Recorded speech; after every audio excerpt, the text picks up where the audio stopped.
Awesome. Good afternoon, everyone. Thank you for joining us. My name is Jacqueline Polk, and I'm the career advisor for the School of Human Services in the School of Liberal Arts and Sciences. Hi, everyone. My name is Bailey Brecken. I'm a career advisor for the School of Business and the School of Education. And today we're going over evaluating job offers and reasons for negotiating. So let's get started. So first things are first, negotiation is not a must. Sometimes if you're kind of starting off in the field, you may not have a lot of skills to back up your negotiations. So don't think you have to do this every time, or you might be comfortable where you're starting out. So sometimes they might understand your needs ahead of time. So do not think it's a must for every job you apply for. You don't have to negotiate if you agree with all these aspects or if the offer is given by the employer. Only negotiate for business, not for like personal reasons like personal spending, making sure all your values are professionally focused. Set all the cards on the table. Let them know your skills, your priorities, what needs you need to be met. If you want to negotiate different matters, maybe like time off or health benefits, things like that, mention them all in the beginning with a brief explanation for the request. And here's some questions to kind of ask yourself, like, do I need to negotiate, or is this offer good to go? Will this job give me the opportunity to learn new skills? What potential for growth within this organization? What is the potential growth outside of this organization? If the company went under tomorrow, what new skills and experiences would you bring to the next employer? Will you have the opportunity to work with a diverse group of people and expand your list of professional contacts? Do you like the professional boss as a person or potential boss as a person? Do I respect them? Do the person in the office seem happy and satisfied with the work they do? And does this job fit your values and your long-term career goals? So, kind of the big thing what Bailey was saying, when you're thinking about negotiating, I want you to take it away from, you have money, so you should just give me money. Your company makes money, so just give me that money. What I want you to make sure is that you're taking the idea, like Bailey said, you're thinking about what skills you already have that's going to impact this job and how whatever they offered, if it didn't meet your need based off of your skills, not based off a degree, not necessarily just based off certifications. You really want to leverage what does any of that mean to benefit the job, enhance your job or your role. And so that's why, like Bailey said, put all the cards out on the table in front. What we don't do is we don't go in, we accept the letter, and then we turn around and say, no, that's not what I wanted. So that's why when you go to negotiating, you have to be prepared to negotiate. So before you even consider, it's not a must. A lot of people say, well, they're taking money from you. No, there's a reality. Sometimes the skills that you have are not necessarily going to equate you needing getting more money. Also, some jobs are not going to offer more monetary benefits, but they may offer more professional development, maybe more certifications, more experiences. So again, you have to take time to really understand that to then know how to be prepared. So one big thing a lot of my students miss out on, you have to research your position, the salary, the company, the company, the company, and everything else you may need to prepare to negotiate. The reason I keep saying the company, one position in one company, you may have a position where you're applying to as a coordinator in one company, and a coordinator in one company may be categorized very differently than another company.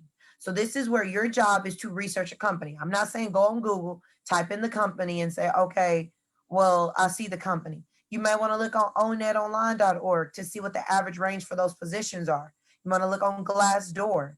You can even look on some of their HR websites. They have it broken down to what this company offers, their compensation, benefits package, etc. So that's why you want to be prepared. So you're not just researching, well, my friend at this other company, she gets paid this much. Well, that may mean you need to target that company. So make sure that whatever company you are targeting, you understand that a position title can be very different from company to company. Know how to negotiate for the salary range and benefits you think you deserve for the job. Now, this is always, I'm be honest, if we're honest, we all are $1 million. We need to make $1 million. But this is why I encourage that you have to be realistic with your lifestyle before negotiating, which means that we all have a bottom line that we have to live off of. And so what it is you need to know your bottom line. Now, the reality of knowing your bottom line is going to help you understand what benefits Because there's one thing to make money, but there's another thing to have benefits with a job. You can make a lot of money, but if the benefits package isn't great, then you have to do this checks and balances. So you have to look at salary and benefits, because maybe your salary is not necessarily where you would want it, but the benefits of the job, be it tuition reimbursement, be it they pay health care, be it that you may get certain days off, those still compensate for you getting a win. Be realistic. Be realistic. Be realistic. And that comes from research. That comes from putting all the cards out there. That comes from asking questions. What can I bring to this job outside of a good person, time management? I have to be honest with you. Companies, they're not just paying you to be on time, they're paying you to do work. How can you move their company's mission forward? How can you contribute to the bigger picture? Be ready to talk about your skills and experience. And when I say skills, we're not just talking about soft skills, we're talking about technical skills. We're talking about ideas, being innovative, being creative. The biggest thing people are trying to hire is those who can come in, take what they're currently doing and elevate it. Not come in and say, I can work great, pay me more money, I'll be on time. Well, the reality is you're going to have to be on time regardless. You're going to have to be a decent person regardless. So you really want to start taking like, what are my skills? What are my experiences? And when we say experiences, that doesn't mean just get a degree. You have to be able to talk about the knowledge from your degree, how that will enhance that company. Because a lot of people want to negotiate just on the degree. No, or just on the certification. You have to take time to say, with this degree in ABC, I'm able to use these techniques and skills to enhance the initiatives that in this position, be it ABC. So you see how you have to do the work to connect. And express why you think you deserve your salary and benefits in detail without sounding arrogant. A lot of the times, jobs never take it personal when you're trying to negotiate, because the reality is if you present a great case with the skills, experience, knowledge needed, then yes, most HR companies will meet you, talk to you. But if you're coming from the idea, I'm a good person, I got this degree, you I know I can do a great job, it won't be as a sound decision for them, because again, when you think of HR, everything is very factual. What are facts? What can you prove? So that's why, as me and Bailey work with your resumes, that's why numbers mean so much. Because if you can say, yeah, I increased retention in my current role for some of our clients by 5%, I can bring that same energy to your company by helping you all maintain your clients or customers. So you see where, because of those number points that's on my resume, I can then reference back to them with HR saying, these are some of the skills that I have. These are some of my highlights. That is where you want to be prepared at.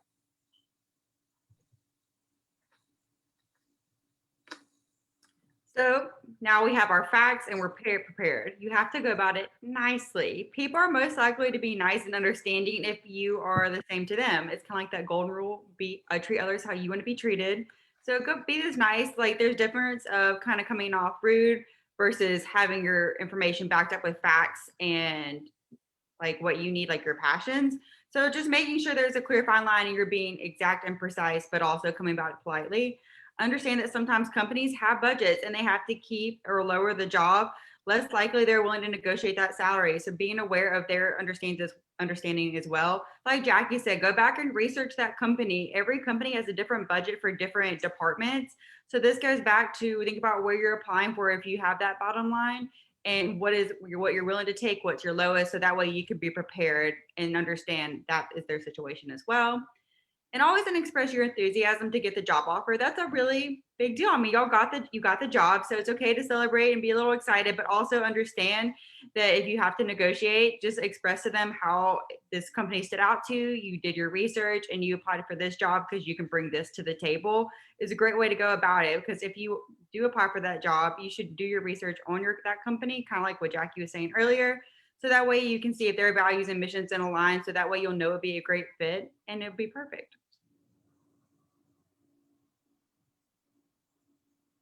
And so, like we said, one, you got to understand your why. Why am I even negotiating?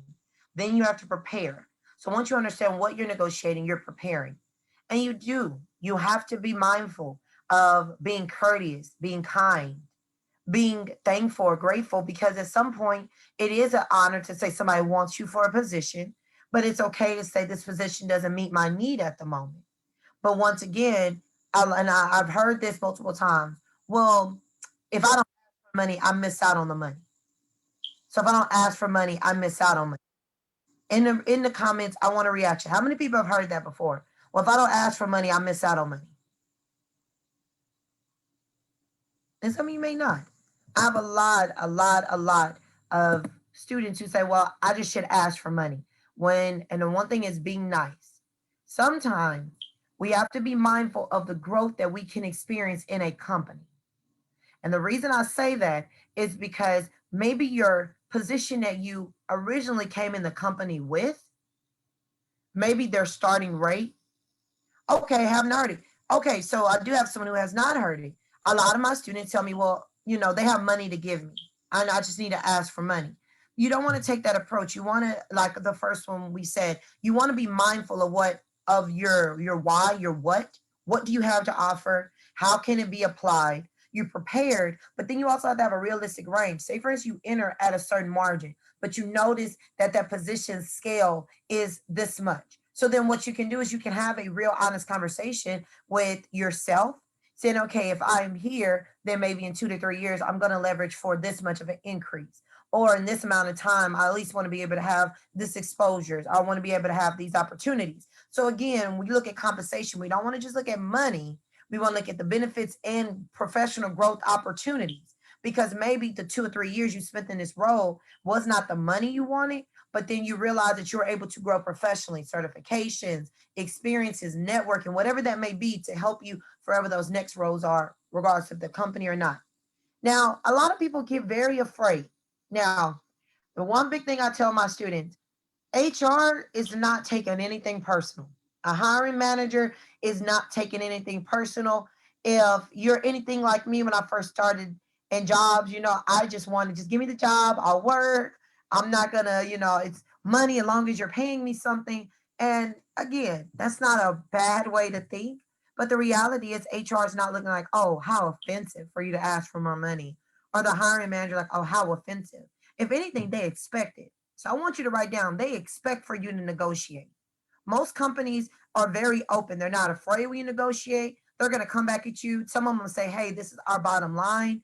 What we can offer you is these other type of benefits. With monetary, it stops here, vice versa. Some people leverage. I've had people leverage certifications. If I get in this job, I know that the money will be this way, but I want to go ahead and leverage obtaining a certification while in this role. And then they incorporate that in their offer letter. But the whole point is do not be afraid. They're not sitting down saying, oh my God, how offensive for them to ask for this much money. If anything, they're going to say, okay, well, present to us the why. We'll look at it with the team and we'll let you know. 8 out of 10 companies are willing to negotiate salary. Okay. And when you're talking about a majority of companies, you hear me say companies. This is the thing. When you start working with state agencies, government agencies, even some nonprofits, their budgets are very much set. So you are going to see that you're not going to necessarily, you can negotiate for a little bit more, but not necessarily an extreme amount, whereas companies may have a little bit more flexibility. But the reality is only 3 out of 10 candidates actually negotiate. And the reason why, and I'm gonna be honest, me and Bailey stay on our students about resumes for a reason. You don't negotiate your salary on good basis when you really don't understand what you're selling. If you're really applying for a job saying, ooh, fingers crossed, hopefully I get it, then yeah, I'm not gonna negotiate because I really didn't even feel like I was worthy of the job at the beginning. And then I have students who get offended when they deny their negotiation. When I was like, to be honest, based on your skills, they are giving you opportunity, but your resume isn't necessarily the most competitive. So that's why understanding what's on your resume, what you're selling and demonstrating will help you not be afraid to negotiate. Because if you know that what you bring to the table can really impact and help a company and you want to be compensated for that, then you're not going to be afraid. But again, we have to take the mindset it's not personal, it's literally business. So be ready to answer difficult questions if you are going to negotiate. This goes back to your research. Employers want to know the extent of the situation, so be ready to answer those tough questions. Is is this the only offer you're going to receive? Because also sometimes people will say, "Oh, I have an offer from this company and they're paying me this much." And that offer may not really be there. We want to be truthful and honest, especially if you might end up working for this employer. So making sure you do not lie and try to leverage things, being completely honest, like we talked about earlier, setting all your cards out on the table of just your values, your missions, what you need for that bottom line. that's what you need to go for and how you can leverage those skills. So making sure we do not lie and we stay truthful and stay calm, even if questions like make you defensive or uncomfortable, if they're kind of maybe getting more into health benefits or PTO, or like maybe they can't promise you that professional growth opportunity. Stay calm and remember this is just a negotiation. Like you can still work things out at the end, but just hearing them out from their side and knowing once again they have a budget they have to meet and things like that. Remember that you two have to present yourself as a correct candidate. They chose you, so you have to, when you go in there for that negotiation, you have to prove it. Like Jackie and I talked about earlier, we preach having numbers on resumes and things like that. So that way you can bring it to this negotiation and say, hey, I don't know if you saw this on my resume. From this experience I've done for this company, I've like made their marketing 10% more like workable for their audience. So that's something I could do here by doing this and this and this, and maybe kind of talking out a plan of what you see in that role, so that way they can be like, okay, yes, they use these skills, so we can offer them more money or more of what you're asking for. So making sure you present yourself as the correct candidate with your most strong professional self. And remember, you are worth it. I know a lot of the times we look at jobs, and if you're like me, you can put in the reaction. Have you ever looked at a job? You're like, this looks nice, but am I really qualified for it? I may be the only one to ever have looked at a job like that. But it's true, you are worth it. And the company wants you as much as you want the job. So again, they wouldn't have posted a job if they did not want you to apply for it. So again, they're coming from the idea we want the best candidates, the ones who want to come in and again, like Bailey has said, who want to be that nice person, who wants to be a part of a team. The reason why how your demeanor is during a negotiation will let them know how your demeanor will be when you have challenging conversations in a team. And I have seen before companies will rescind their job offer because of how someone's disposition is during a negotiation. Because the reality, you're going to have challenging conversations as a team. So also look at negotiation as a for you to interview, how do you say it? A way for you to interview how you would be on a team. If someone wanted to have a discussion, it may be uncomfortable. But pay attention to the intent of every question. They are not out to get you. They want to negotiate and find an agreement.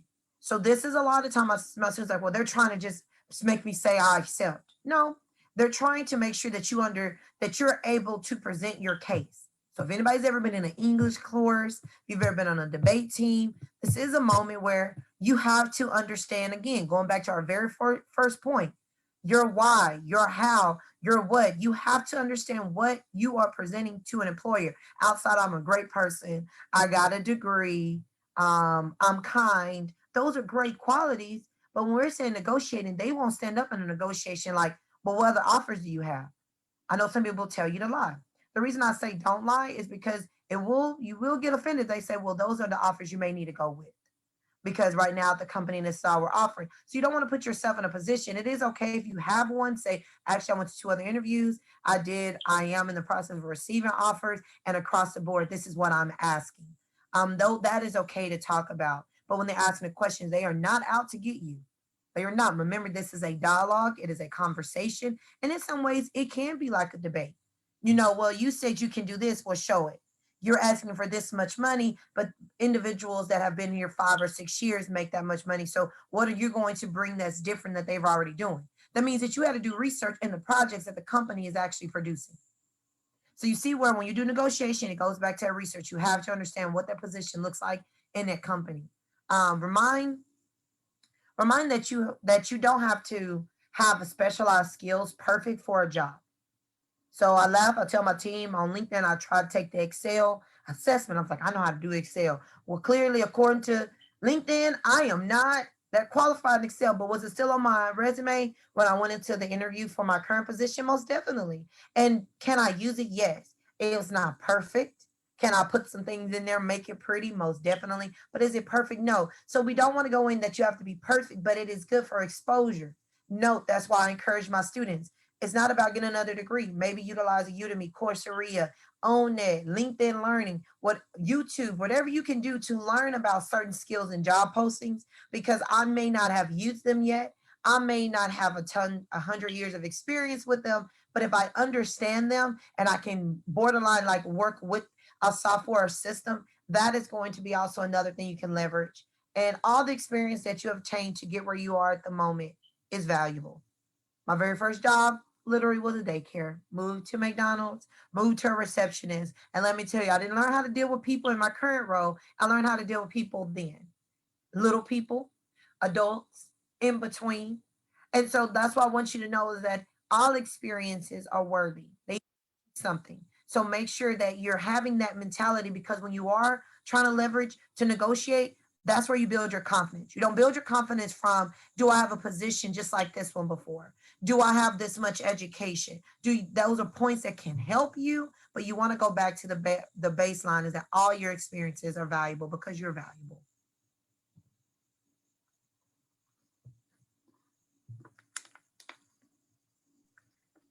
And making sure you go over everything, read that entire offer. Sometimes offer letters can be a lot of information. So making sure you think about every aspect of it. And maybe you get someone with like your family member or someone you trust to get second eyes on it that has experience in it because it can be a lot to take in.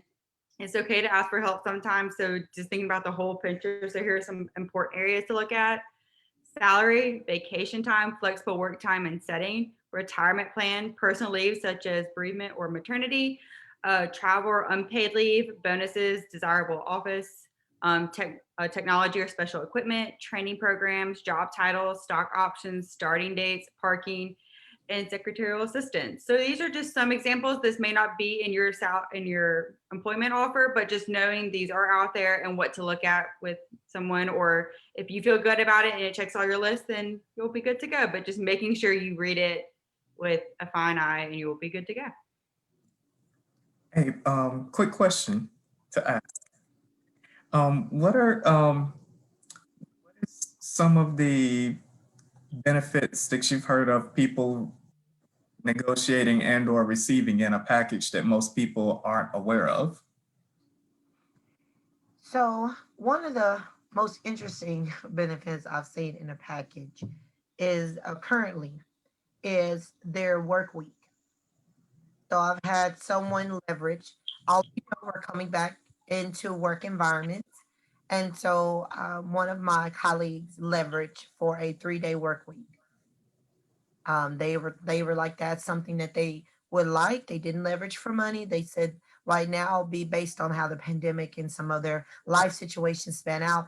3 days works out a lot better for them. And I believe it's because them and their partner switches off, they switch off days. So the days that their partner is at home, they have children. So they were like, if I work these 3 days, then I have the other days to just focus solely on my children while their partner was at work. So that's the most unique thing I've seen because I know most jobs offer like flexible work schedules, but some people are saying, no, I only want to work within these days.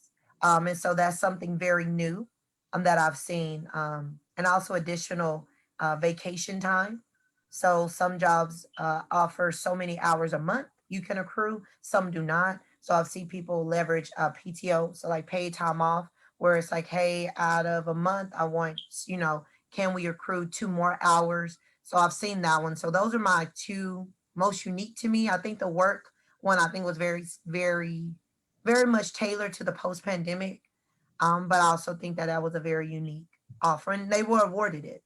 So the company they said they can work with it because of how their position is. The position they apply for will allow it. So I wouldn't say that's for all positions, but for their position, it worked out fine. I think one thing I've seen that's unique now, I think is kind of trending, especially for like younger companies. I've seen some of them have pet insurance included in benefits.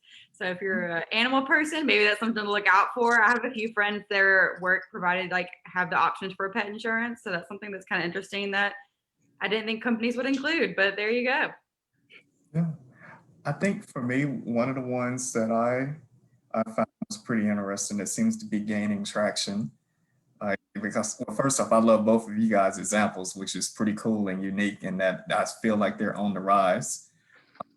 One that's on the rise as well is wellness benefits, whether that's uh, offering healthy food options that are free, or uh, whether that's gym memberships that include like yoga and meditation, or free or reduced gym memberships, or heck, I've even seen people throw in athletic gear reimbursement. So like, just think if somebody offered me free Nike or free Jordan or free Lululemon, heck, I would even wear some Lululemon if it's free, possibly. Just saying. But there's various ways to go about incentivizing and or things that one could negotiate. And another one that just came to the top of mind, because I remember mentioning it in one of the things, was providing childcare services. Like sometimes that's a hidden perk that one do not talk about, where they may actually have it where it's free or reduced. I think Google is an example of a company that provides childcare, and that's one of their benefits packages. So, And I've heard that one is a very big one. It's child yes. care or any type of care. But like Bailey mentioned, Bailey, if you can go back to that last slide, and if everyone is on your phone, take a screenshot. The reason why is when I first started jobs, I did not understand benefits. Okay, my family very much, my mom, stay-at-home mom, daycare. My dad's worked in construction and kind of like mechanic. So when you talk about benefits, I wasn't very aware of benefits. And so in some of my first roles, I really didn't understand all what benefits look like, what the different type of benefits. And so for most of you all, I thought salary was a benefit and maybe some health care. That's about it. But understanding travel or paid leave, certifications, technical equipment, even some jobs, again, they will pay for you to get more training specifically for that job that can help you leverage in the future. So if you didn't, please make sure that you understand what are benefits. Don't feel bad for saying I really don't understand benefits, because to be honest, I didn't either. And nor did my family. My family couldn't really help me. They just knew money and do you get some health benefits. But like Arthur said, wellness benefits, time off benefits. I didn't understand any of this to probably a couple of years ago, like what all encompasses benefits. So if that is a question, schedule some time with us and we'll help you understand maybe the benefits your companies offer as well. Mhm. Sometimes your benefit package, your total compensation package may win out over salary. If you look at all the things that it's encompassing, like take for example, like you just mentioned, health benefits and pet insurance and or daycare. But say for instance, if one person was offering maybe just 5,000 more, but if they have a child and they have a pet, guess what? Guess what they're probably choosing? What were they getting? Those things matter. So kudos. Sorry for interrupting. No, thank you, Arthur. And so then we dive right into getting the offer and writing, getting the offer in writing and final thoughts. Now, this is where a lot of people it gets tricky. Now, like I tell any student, if it is not on paper and written down, it was never said. Most negotiations will one start verbally. Once there's like a verbal understanding of some level, then you're going to see them naturally start putting it in writing. So this is where anything you talked about, like a lot of people just accept the offer. You want to read the offer, understand what the offer is saying. It is also a great resource to help and avoid problems in the future. So a lot of the times people say, well, I'm going to add that later. No HR person will tell you they're going to add it later because it's a contract. Anything they're willing to offer you is going to be offered there, or it's going to be stated in the offer letter. An amendment to this offer letter will occur around and they'll give a date. So you will not see HR say, well, we'll just add it later. No, they're going to try their best to have every clause. And if they are adding something later, it's going to say there will be additions to this offer letter and they'll give a date. Um, if you decide not to, so this a lot of times, even if you decide not to take an offer, explain honestly why honestly and thoughtfully. The reason being is that each company has its own culture. Some companies may not realize that maybe what they're offering for positions are not at market value. Maybe what they thought the salary compensation for this role isn't something that is feasible. But if you're not leaving those thoughtful, like I thank you for this opportunity, but I am going to but I am not going to accept. I do appreciate the constant communication and helping me understand everything with the role. But currently, because of market value and the living cost of where I currently am staying, that won't, I wouldn't be able to be the best in this role because of financial limitations. So, but then you gave them an idea to say, well, what is the market value for an area? You know, whatever that may be. And always write a follow-up letter saying thank you for the offer, or sorry that I didn't, or you can say sorry, you know, that it didn't work out. But you want to, I always tell people, maybe an old saying, do not burn bridges. Okay. One, and I always have the funniest joke. Good amount of years ago, I applied as an admin. Did not get the job as admin, but I followed up. I said, thank you. I would say 5 years ago, the same person who interviewed me for the admin role was a person on a panel that I was applying for a job, and they had such high things to say about me during the interview. So this is a big part. Always follow up. Even if the process, and I know some of you say, well, I didn't even like how that job handled it. You may not have, but we don't know where our next steps are going to be. So you don't try to burn bridges. Arthur also put in the chat optimal resume. It gives you resume samples. It gives you follow up. So you don't have to start from scratch. It's just the idea I sent something. I've had individuals send them in cards, which I'm not going to lie. We rarely get stuff in the mail, so it's always nice. And I've seen people send emails. The whole point is thank you for your time. If there's another opportunity, I look forward to. They said, where can we locate the market value for roles? Actually, that is a really good question. So let me see. Arthur, there is actually, open up a tab for me real quick. So with market value for roles, I always start with ONET online because it gives you the general understanding of your state, city, of what what the value for that role. So say for instance, if I put, you could just put in manager. You put in business manager. We'll just do business manager. So if I put in business manager, and we could use we could use any, we could use the first one. So say for instance, I'm at a company. Now, the reason ONET is controlled by the government. So the reality is if you're in a company, they will categorize this differently. But if I'm looking to understand, okay, first of all, what's this range? What's realistic? Scroll all the way down for me, Bailey. At the very bottom of ONET, they have a wage and employment trends. So go to where it says the median wage. So it's the first one, yes. And click on Texas.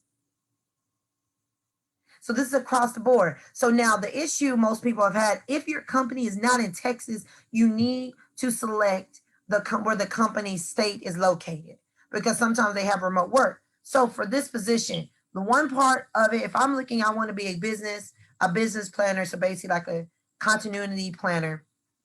I know on the low end in Texas, 45.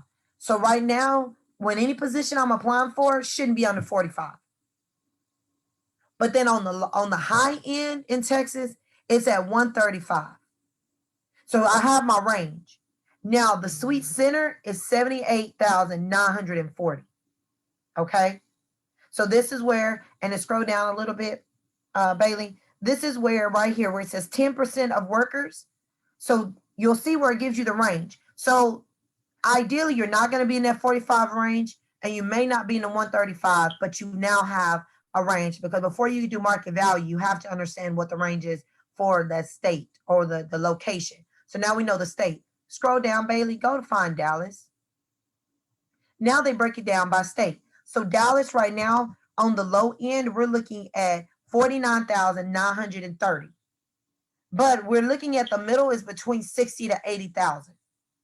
So now this is where you will mark down, okay, 49 is the lowest. And when you hear low, 9 times out of 10, I'm gonna show you a lot of people, we want to get to that 60, but 60, I'm gonna show you in ONET, you have to have a few more things lined up for that 60.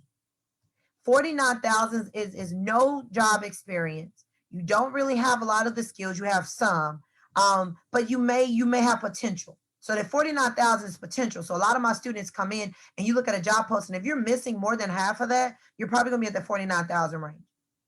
Now, the 64, so we see that in Texas, we now in Dallas. So we have Texas, now we have Dallas. So we understand the value in Dallas right now. So the market for Dallas is lowest at 49, highest at 135, and then the sweet middle is between 60 to 85,000. Go back, Bailey. Now people say, well, how do I know if I'm, market value? Well, ONET tells you what you need to check in yourself. So scroll back up a little, like down a little, where it's at education. So I tell my students, most of us are getting a degree, certifications. So right here, a bachelor's degree, a master's degree is not making you more money. Okay, so I have a lot of students say, well, I got a master's degree. And this occupation, they're paying you. Most of them only have a bachelor's degree. Some don't even have any college. So scroll up, back up to the top. You have to go through each one of these sections and see where my skills lie at. So I tell people the easiest is look at tech skills. Then you look at your knowledge.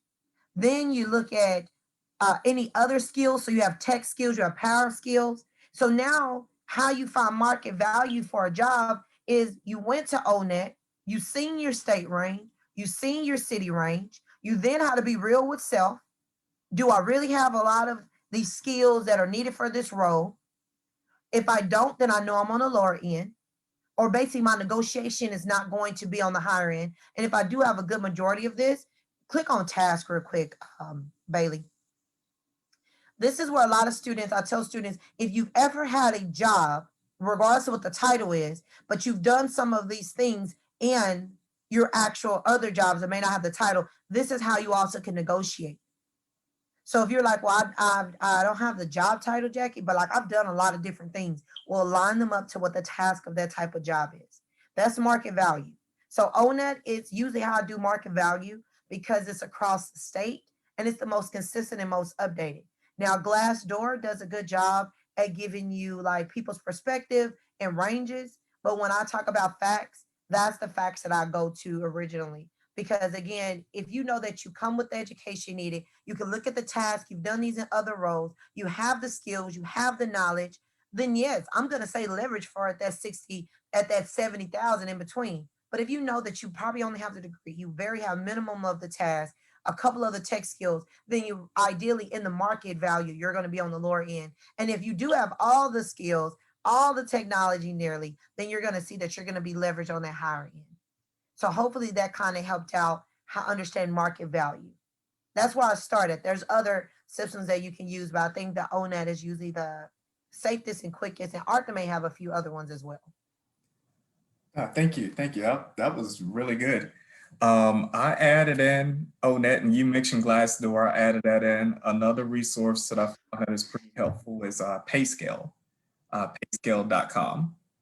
So I believe those are going to be your top three that you can leverage and utilize. LinkedIn, I believe they also have a salary tool as well that's out there.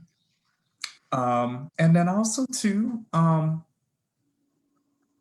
don't be afraid to check out various publications and or trade groups. Like one could be like our Dallas Business Journal. They post sometimes information on different segments of the marketplace specifically to Dallas.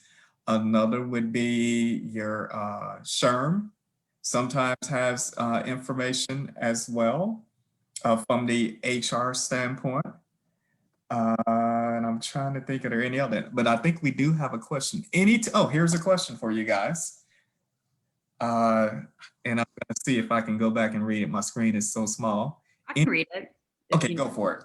Any tips for approaching HR if you discover that for the starting rate for your exact same position is higher at a different department at your company after you have been at this company for some time at a lower rate? That's a good one. I wrote that was a good question. So the first thing I always encourage to do is two things. Whatever the department is, you want to see what your department is categorized at your company.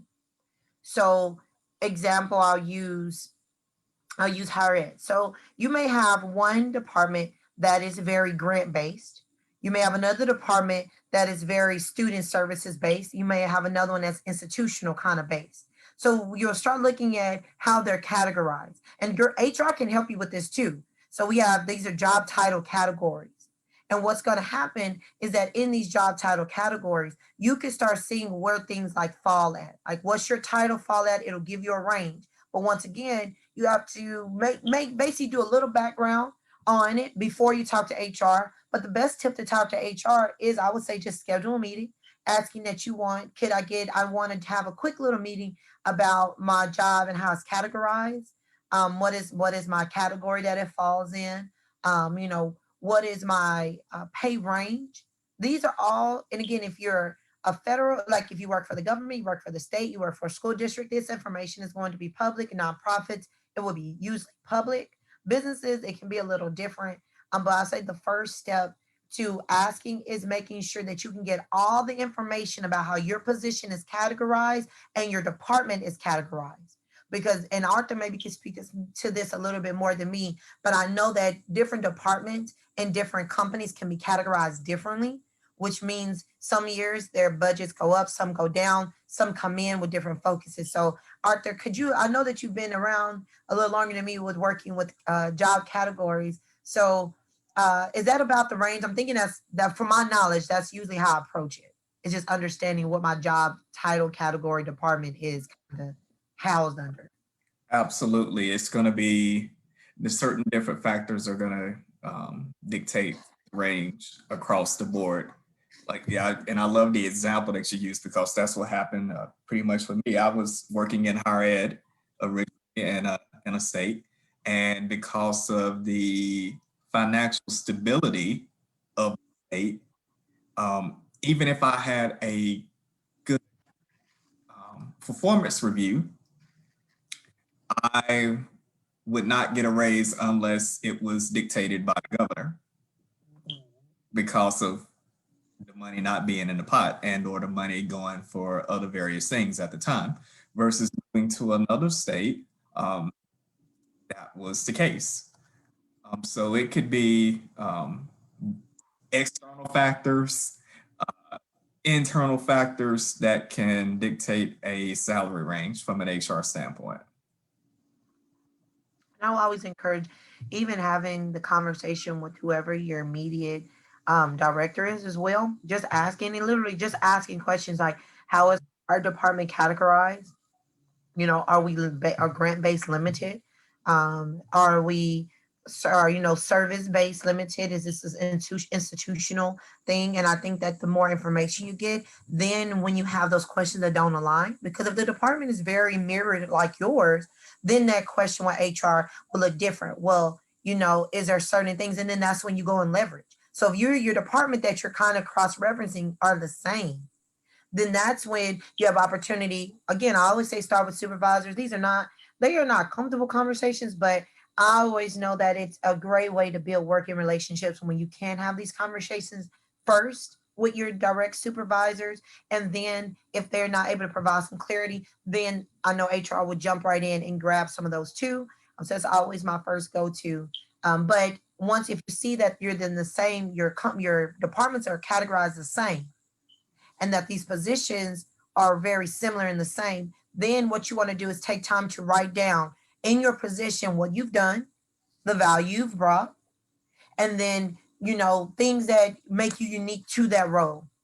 Now we don't equate the other person, because however we negotiate coming in is our own business. And so we don't want to say, okay, this person, who didn't do their job, or I think I'm more qualified, but take it on the stance that this is what I can bring to the role, and I would like to negotiate a salary increase.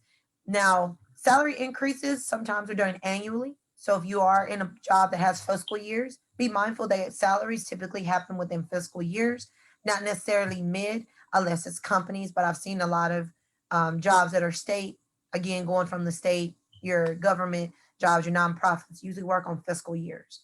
So I would say it's a great start is understanding how your job is categorized, how your department is categorized, and then how another department is categorized. And again, if they're the same, then you go back to, okay, I bring these skills, I bring this level of education, whatever that is.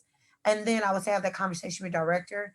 Because regardless, HR will always try to connect the director, because the director is the one managing the budget. These conversations will still flow through them. But I think those tips with HR is just understanding the facts. How's this department categorized? How's mine categorized? How's my title categorized? How is this title categorized? And I think from there, it's going to help you navigate those conversations with HR a little bit more effectively. Thank you. That was a good question. I like those questions. Yeah, we're kind of at the end of our presentation. If you have any other questions, you can always email us at careers@untdallas.edu, and you can always make an appointment with Jackie and I over Handshake. But if y'all have any more great questions, feel free to put them in the chat. Y'all are doing awesome. Oh, I was gonna say, can you guys hear me? Yes. Okay. I was gonna say like, subscribe, share. Follow us on our various platforms on social media, whether it's Facebook, LinkedIn, Twitter, TikTok, Instagram, YouTube.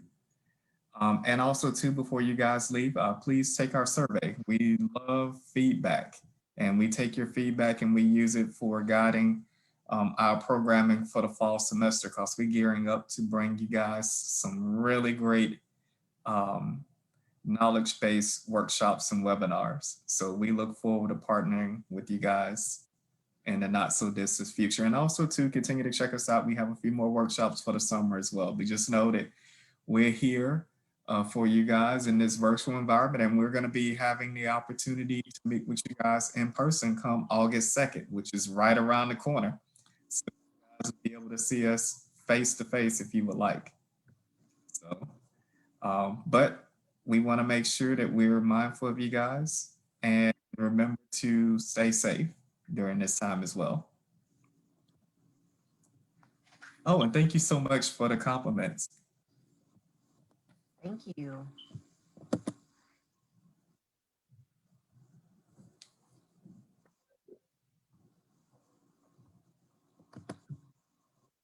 And we will see you guys. Bye-bye to our Facebook audience.